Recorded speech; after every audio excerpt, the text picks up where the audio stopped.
Well, I belong to an Italian national agency offering highly specialized expertise to companies in order to support sustainable growth and competitiveness to manufacturing.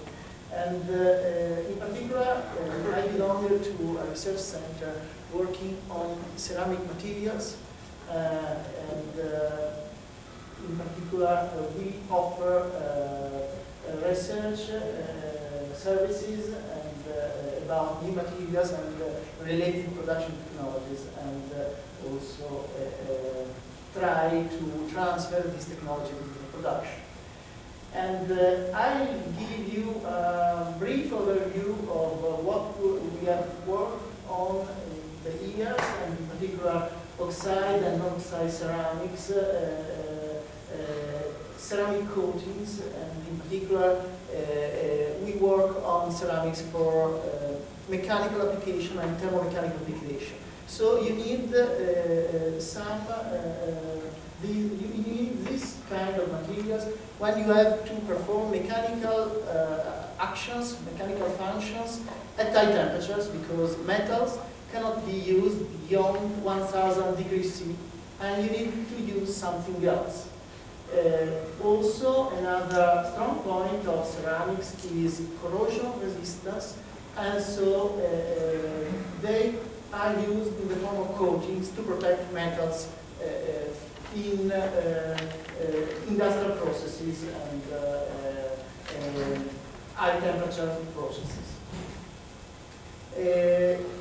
So these are some of the applications we developed together with companies in projects which can be national or European funded, and in particular, beside the material, we try to develop also the processing technology and the manufacturing technologies, and generally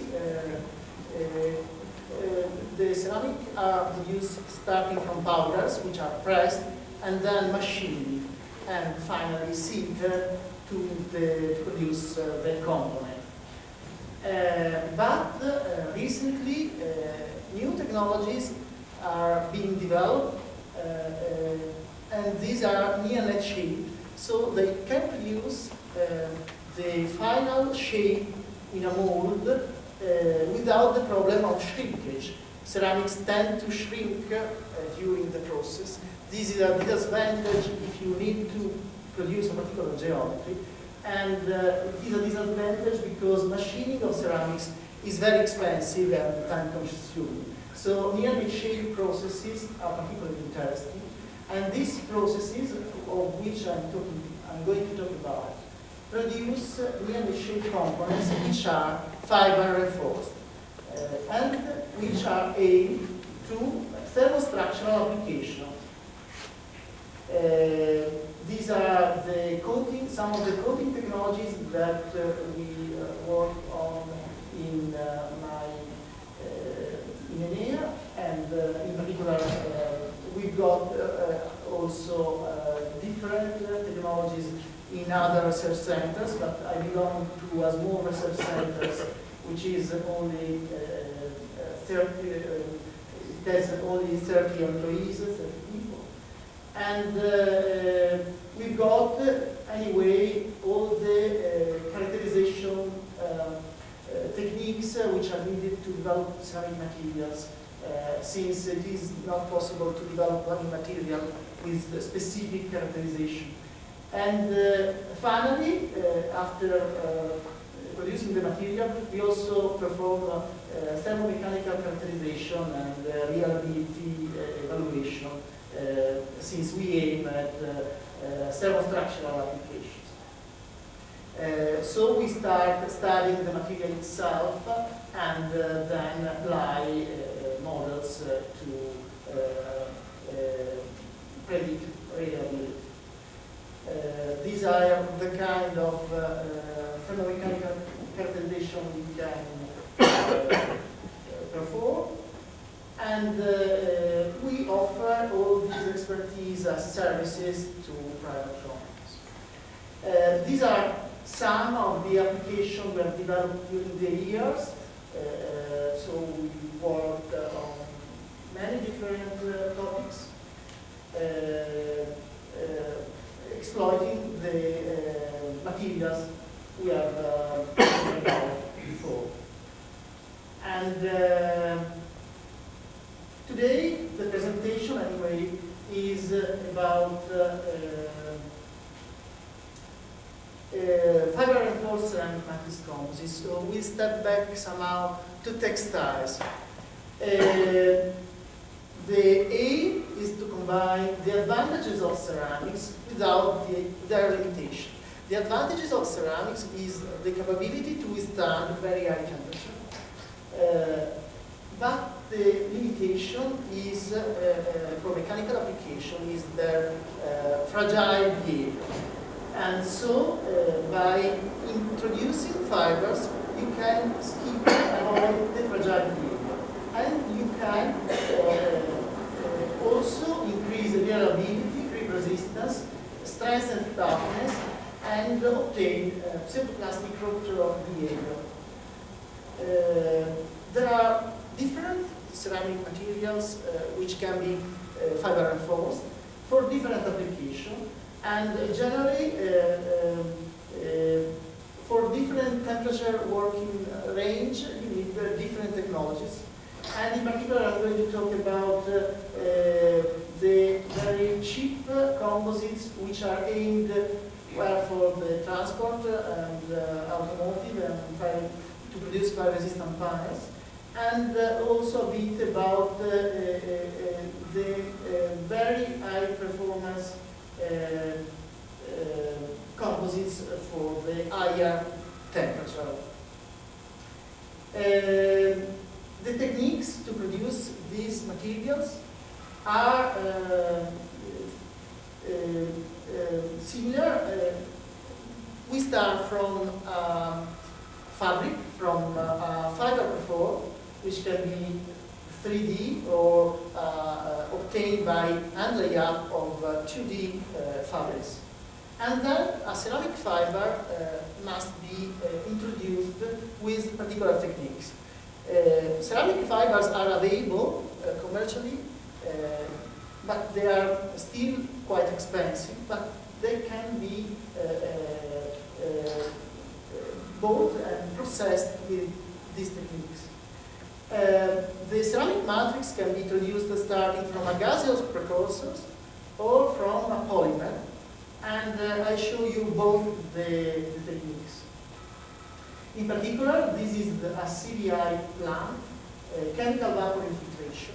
So it is a furnace working, well, in this case up to 1600 degrees C, where a process that is a thermochemical degradation of a gaseous precursor produces a ceramic matrix inside the fiber perform.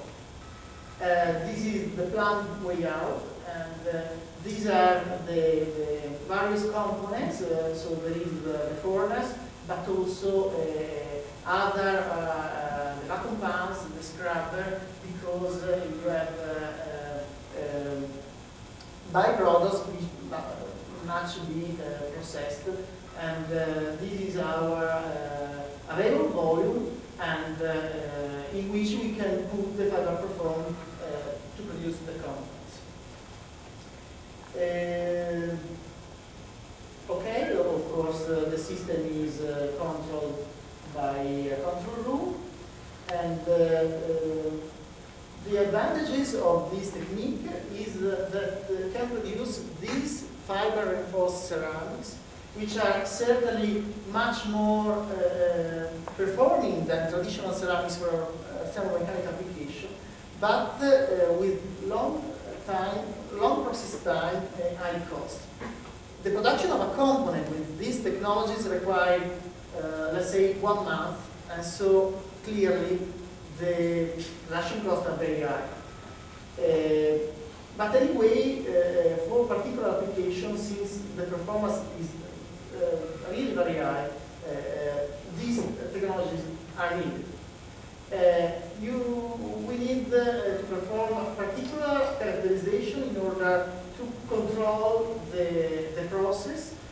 particular, it is important to study the ceramic fiber interface because in this kind of composites, you want a weak ceramic fiber interface, otherwise you have a fragile mechanical rupture.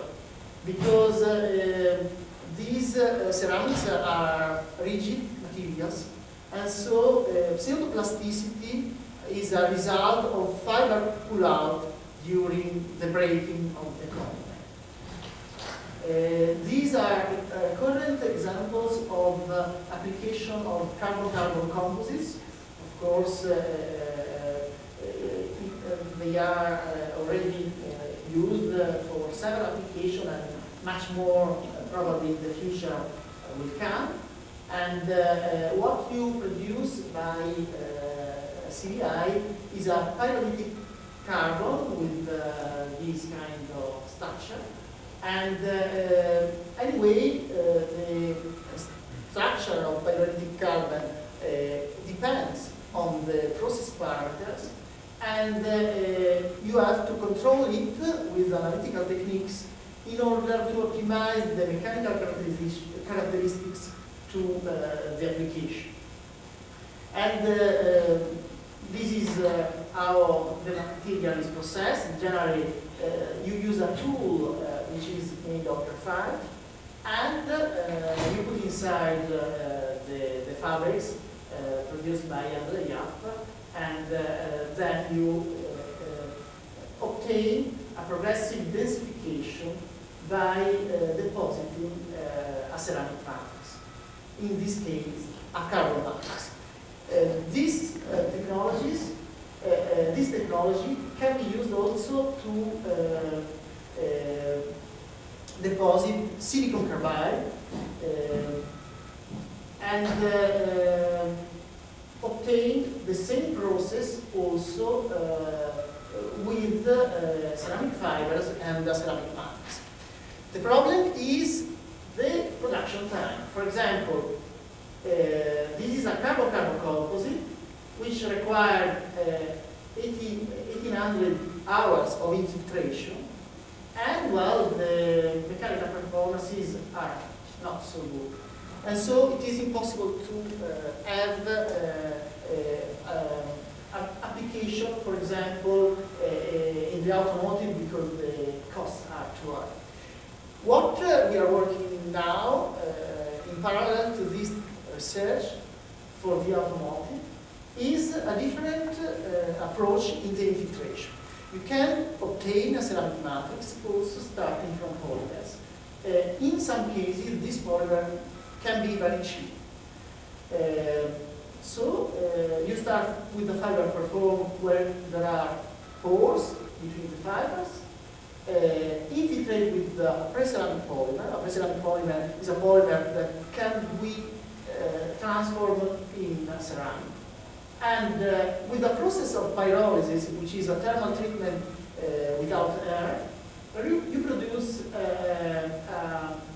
ceramic, in this case silicon carbide or other ceramics. In particular, we are working on mainly on silicon oxycarbide because they are cheap. This process, because there is a shrinkage of the polymer during the pyrolysis and the conversion to ceramic, requires several of these impregnation and pyrolysis steps. Generally, there is a densification curve like that, and to achieve a full densification or a very high degree of densification, you need to repeat these processes 6 to 10 times. So, with this approach, also this production is time-consuming. So, if you perform 10 PIP steps, you need more or less 1 month, like in the CVI.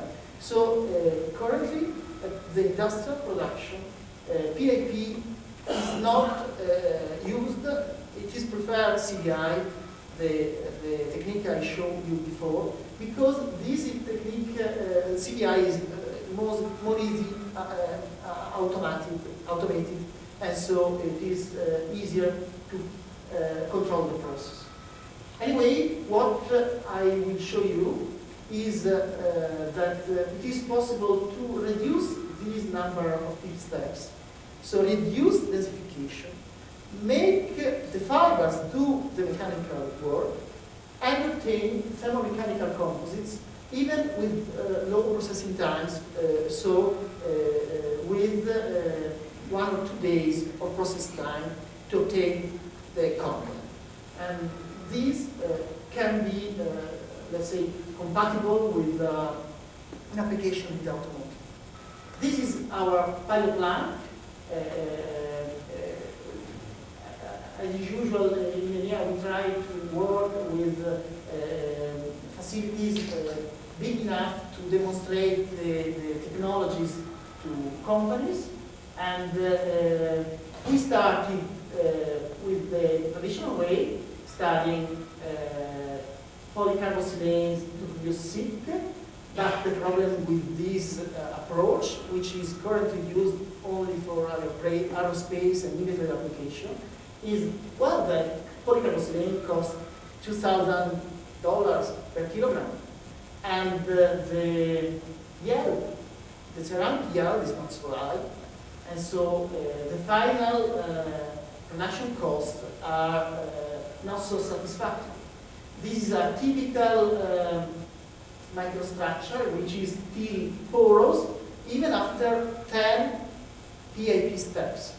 So indeed this material is not suitable for an automotive application. But if we substitute polycarboxylate with polysiloxane, which are indeed very cheap, and we substitute ceramic fibers, in particular silicon rice and fibers, with basal fibers, by reducing the number of PIP steps and optimizing the process time, it is possible to obtain a composite which have interesting characteristics for application in the automotive.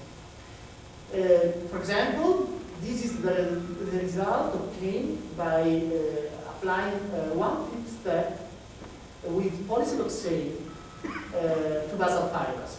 There is obviously porosity, but anyway, this composite may perform thermomechanical application up to 400, 600 degrees C. So this material can be a complementary solution which integrate with light alloys or polymeric composites to produce cars structures. Basal fibers are cheap because the result of natural abundant resources. They are a bit more performing than glass at room temperature, but the main advantage of them is they have more thermomechanical characteristics where glass don't have anymore. So at 400 degrees C, 600 degrees C, you cannot use glass, but you can still use basal, obtaining thermomechanical application. For example, this is a stress strain curve obtained at 400 degrees C. We are already in a temperature range impossible for polymeric composites. And this is a typical behavior, so you have a long strain to failure length,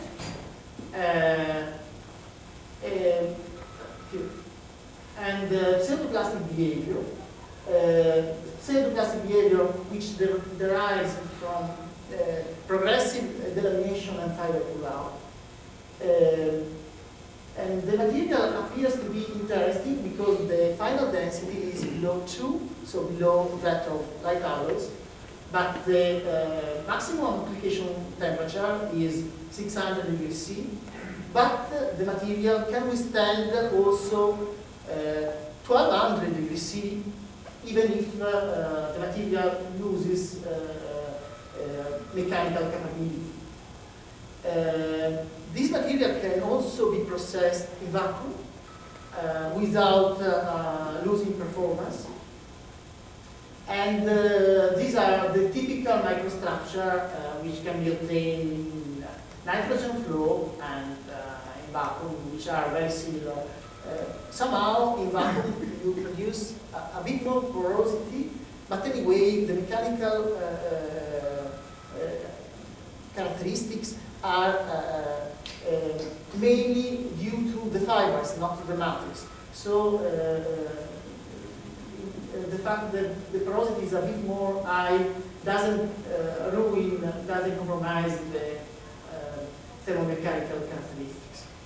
Typically, you put the fibers, the fabrics, inside a mold because you have to avoid delamination of the fabrics layers during the process. But you don't need to use graphite tools like in the case of CDI. You can use steel tools and then add the polymer in some sort of container. That is certainly a solution.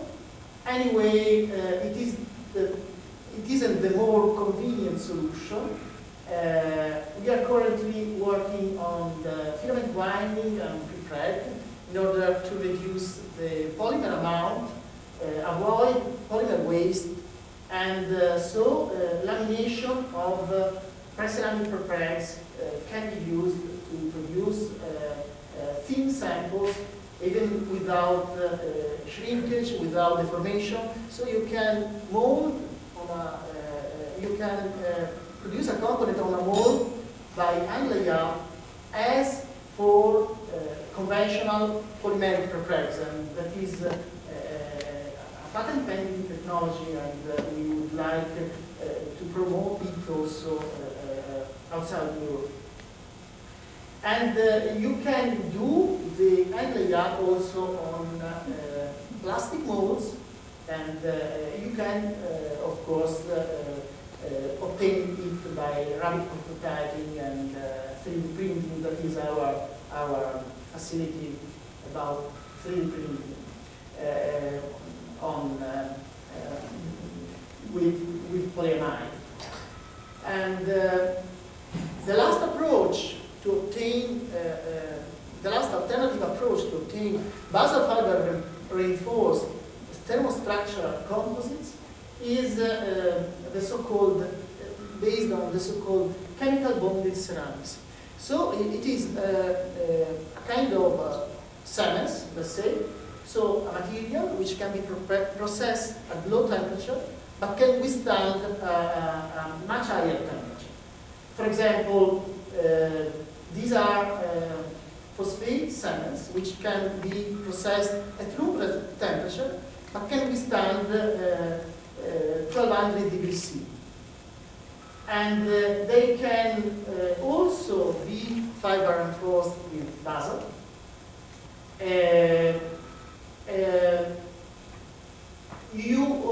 Generally, we studied the maturation time because you need some maturation, even if at room temperature, to obtain the final mechanical performances. This technique is particularly favorable for construction.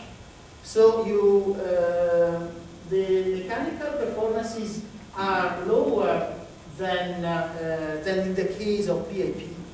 But you perform this production also on site, and so for construction it is rather interesting.